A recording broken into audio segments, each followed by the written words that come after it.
Welcome everyone to Little Tokyo 2's new podcast series, From Startup to Grow Up. We offer short, sharp 20-minute overviews and interviews of successful founders, as well as 40-minute extended founder interviews with successful people who have graduated from LT2. I'm your host, founder and CEO of LT2, Jock Fairweather.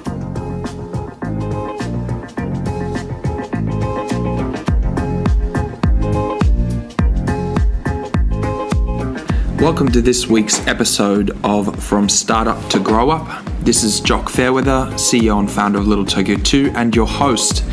Today we are with Mandy Doon from CSNet, who specializes in aggregating and analyzing data for corporate responsible clients, B Corps, and not-for-profits. She collates it all so that they can see exactly what they're doing and ways that they can improve their impact on their audience. Enjoy. Hi Mandy, how are you? Good, thanks Jock. Thanks for asking me to come and talk to you. My pleasure. We think you're one of the superstars of the community. I don't know about that, but thank you. You're our first ever B Corp. That's true. And you also won top something B Corps. So every year B Corps have a way of identifying the top 10% in scores against the business impact assessment, and we got in the top 10% of the category of customers. So if you're a B Corp, you are assessed against these different categories, and customers is one of them, which is, how do you add value to customers, how do you add value to the environment, protect the environment, how do you look after your workers, what impact do you have on the community, and good governance and transparency. So yeah, we were pretty excited about that because our customers are what our business is about, really. That's right. Yeah. That's a sign of a good business. And I mean, in terms of B Corps and B corporations, is there part of your history and maybe your upbringing that has driven you toward creating a company like you have? Yeah, that's a really interesting question, I think, because when we read about B Corps, it was about how businesses can do things differently and how actually the way you do business is important. It's what you do through your business in terms of your services and your products. So when we read about this new certification called B certification, we went, that's the kind of company we are. So it was a really pivotal part of, I think, of our corporate growth. And I think it put us on a track where we really did kind of go, we need to reflect on the values in our company and the people who we have in our company and how we want to work with our customers, how we want to do stuff. And it was a really fantastic framework for us to test all of those things that we've been thinking about, probably informally, and then to kind of formalise it through the process of going through the business impact assessment. So yeah, it was really pivotal, I think, for us kind of growing up. You found out about the B Corporation after starting CSNet. Is that true? Yeah, well, CSNet is actually an old company. We're a very old startup. Okay. We actually started CSNet in 2011, and so yeah, we've been going for this long, but we've always, up until 2016 when we became a B Corp, we were kind of this company which was two parts, which is the human services practitioners. We were the ones that had kind of come up with the idea of, we really wanted to be able to solve this issue about using data in non-profits. And we partnered with an IT company. So up until we went through the B Corp certification, we're really kind of two halves. So this was really the catalyst, I think, for us to go, we need to bring all this together. We need to bring the IT capacity in-house and really make it more of a single thing rather than two halves. So then what were you doing before CSNet? Yeah, so my husband Tim and I were in a consultancy company we started called Community Link Australia, and that came out of kind of 25 years of working in human services organisations and then wanting to work with organisations around building sustainability and capacity. So we were doing things like working with organisations around strategic planning, developing theory of change, doing risk management with boards, and also data work, which is, okay, so we've got all these great kind of models, how we're going to collect the data to be able to tell whether we're making a difference and whether we're achieving what we intended to against those kind of goals that we've set. Why do you think that data is so important to create impact? Yeah, well, I think without data, then you're just going off some kind of hunch that you have. So it's about trying to bring a different perspective to that. I mean, I think we all have ways of using our intuition which are really important, and, you know, that human aspect of it will never go away. But we all have different perspectives. So if you can bring another kind of way of looking at it, which is about some data, whether it's objective numbers or whether it's about stories that you can link to those numbers, then I think that gives a company a much fuller way of thinking about what they're achieving and what works and what doesn't work, and making decisions about how you can improve. You touched just then on the diversity piece. Your team here at CSNet is pretty diverse. Yeah. Different backgrounds, different ages, obviously male and female as well. Yeah. What kind of benefit do you think that that's brought to, you know, the company that you are and what you deliver and the way that you plan for that? Yeah, that's absolutely critical. I think the way we recruit, the way we put together people is all about the team. So we want to bring people together who are, as you say, from different ages, different cultural backgrounds, different skill sets in industries. We really kind of half and half. The practitioners are one half, which are the people who worked in human services organisations, and the other half are the technical software developer team. Yeah. So it's really important because we just believe that better ideas come out of getting people with all of these different perspectives together as a team. It's much richer, I think, in those kind of conversations. I'm going to question you on the richer, but how do you communicate with such different backgrounds and such different perspectives? How does communication work in a team like that? Yeah. It's been a thing that we've really worked hard on over the last couple of years, which is around the systems that support those continuous ways of working together. Because I think we can, I don't think we can rely on this idea that people as individuals will always make the right choices. I think we need to have the frameworks and the systems and resources around facilitating those processes really strongly, and then people get into the rhythm of this is the way we do things. So we use an agile development approach, and that's a really interesting, I think, disciplines come out of software development, which is also really useful for human services. So we've been able to use some of that practice from software development in the practice of how we work with organisations. But we do really, it's really just down to small things, like every morning we have stand-up at 9 o'clock and everybody's there, and we have a weekly planning process where everybody contributes, and we have, we use Jira to keep track of the priorities in terms of our work, and we make sure that we reflect on, have we achieved what we wanted to achieve over the last week, what could we have done better, what went wrong, and what can we learn. Yeah, and so you use an open platform for decision making. So you put to the team, they have their say, and you discuss what the best way to approach a certain situation is? Yeah, there's probably a few levels to that. So we kind of have a few people who are kind of key to the sort of first part of the funnel, which is there's everything that comes up is kind of put onto the boards, and then somebody, these 2 or 3 across the dev team and the practice team filter that out and kind of go, well, this is where we think the priorities are. And then it goes to planning. If there's something that has to be discussed more in terms of design, we need some more input around the software or the practice part of it, then that might be kind of hived off, and there's another process for doing that, but then it kind of comes back in together. So yeah, everyone has a say, because we're all across our teams, we look after particular customers, so we need people to have input about what are the things that are most important to those customers, what's happening now. Can you give me an example of how diversity played its part in the richness in an idea, or the change of an idea or a problem that came up, and because of what someone said from a different background who had a different perspective, you ended up changing the method of approach? Yeah. I'm just trying to think of something that's happening just at the moment, which is that through our online service desk, we've discovered that we had a customer that was doing a particular way, they were using CSNet in a particular way, where it wasn't designed to do that. Right. And so they were having, that was having some unintended consequences, which is they kept getting kicked out.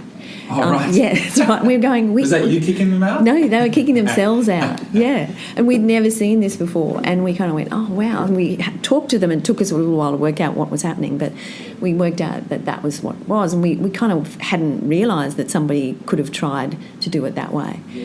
So we had a chat with them, said, oh, no, CSNet, you can't use it like that.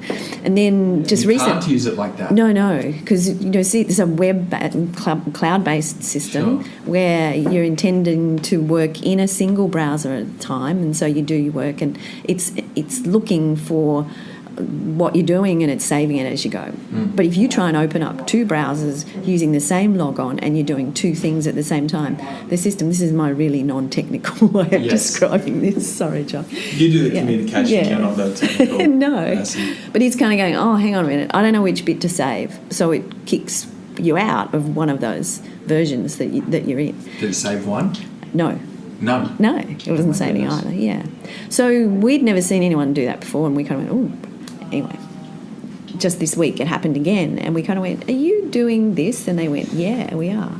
So that's an example, I think, that where we've kind of got this information coming from our customers saying, oh, we're using like this, and we're going, oh, we thought we'd sort of communicated should do that, but now there's this conversation with the software developer team, which is, well, if people are starting to use it in that way and we didn't think that they would, we now need to find a solution. And so then they bring in, the technical expertise around that. And why were they using two? Yeah, just that's greedy right. with screens? Yeah, no, because when we unpacked it was because sometimes people want to see something while they're doing something in another kind of panel. It's becoming more and more common to use two screens. But anyway, I digress. But that's just an example where I think, a good communication with our customers means that they're raising things in terms of ways of using the system that we hadn't thought about before. We're trying to unpack it from a practice point of view and then give the problem to the developer team, who'll come up with a really smart way of fixing that. And the system will always improve. Yes. What does CSNet actually do? So CSNet stands for CommunityServices.net. Yes. So we work with not-for-profit organisations to help them collect data from ground up, like who are the people we're working with, their families, their communities, and then it also helps them to measure outcomes and impact. So does the work that we're doing make any difference to the lives of those clients and communities that we work with? Because ultimately that's why people are so passionate in human services. They go to work because they want to make a difference. So we're saying, okay, this is a system that can help you do that, to collect the data, to be able to analyse it and reflect on it, and hopefully you can use that to improve what you do or to understand that some things work better than others, but that actually might be about the kind of demographic that you're looking at. So it's kind of trying to join all those bits of the puzzle up in a way to improve the nature of the services that we can provide. So would a company still need a data analyst internally? Well, they definitely need people who are curious and who will take the data and who like that. Some people really like doing that. But your question, I think, so is... So you don't give recommendations through CSNet? Well, we have lots of reports that people can run. Okay. So that's been really the building those reports, which we say to people, it might be interesting if you have a look at this and have a look at that.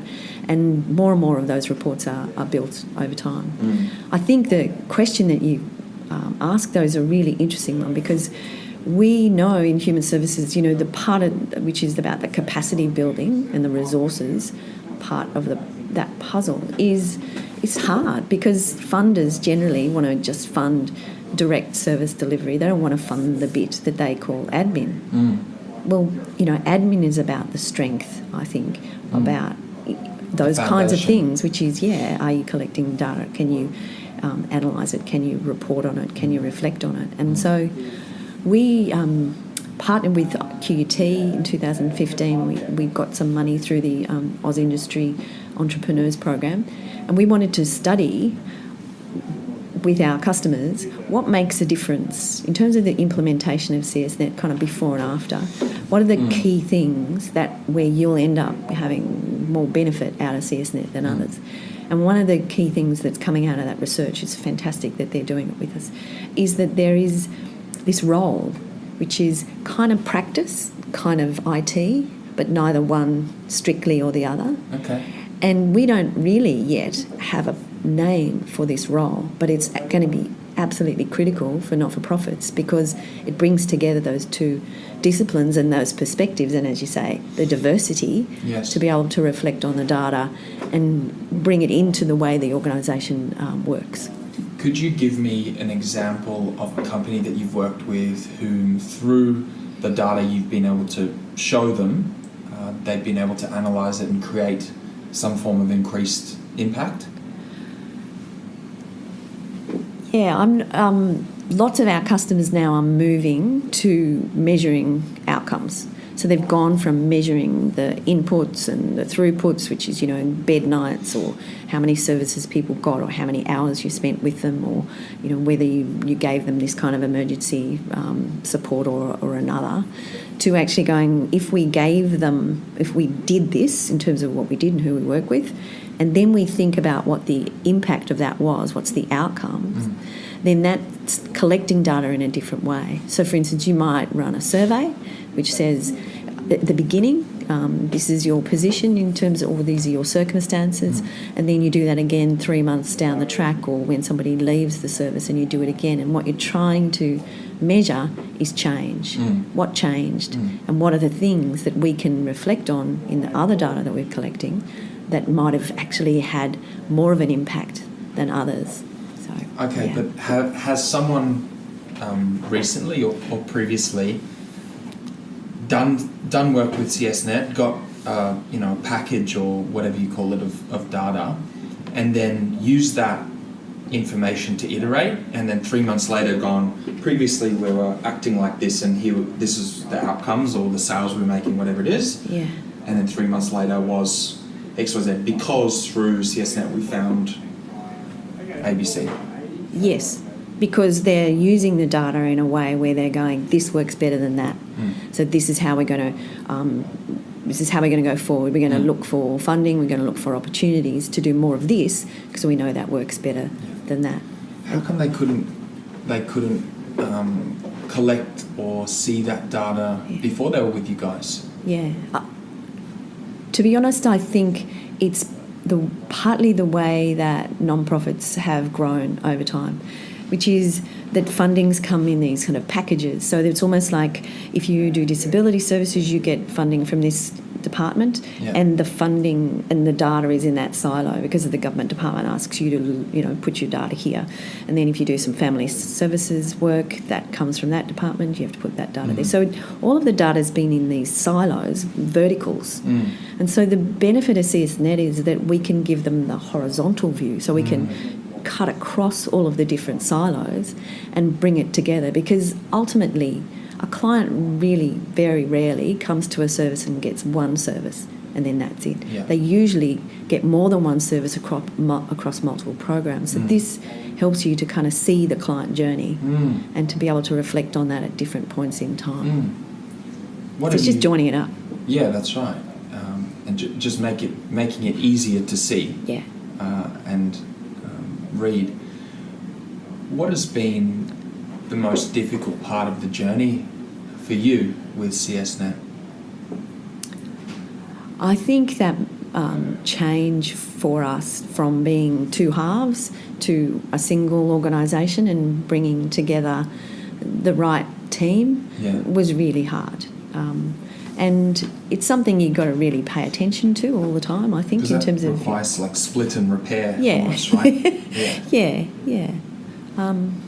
I think that's just some of the hard things that you have to do when you run a company. Hey, you think that you're on the same page with some people, and then you find out when you kind of dig a bit deeper that you're not, and then over time that sometimes can be brought back together again, but sometimes it's not repairable. It's not the thing that will help you to go forward and to grow, and that's so we've had to make some hard decisions about that.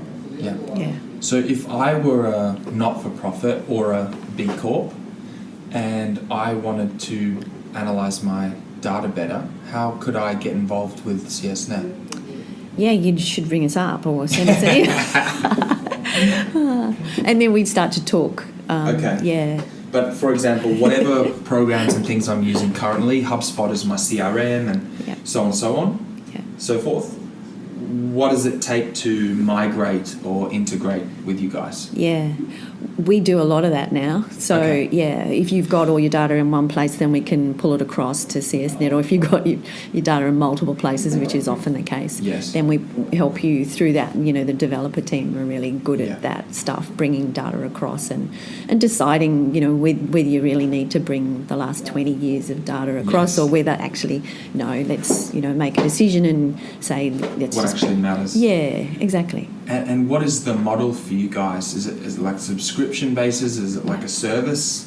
Yeah. How does it work? Yeah, it is software as a service. Software as a service. Yeah, so it's a license fee per Yeah. user, and it's on a sliding scale. So the bigger the organisation, the more numbers of users, then the less per user. And we try and encourage people to be, you know, to come to us as a network.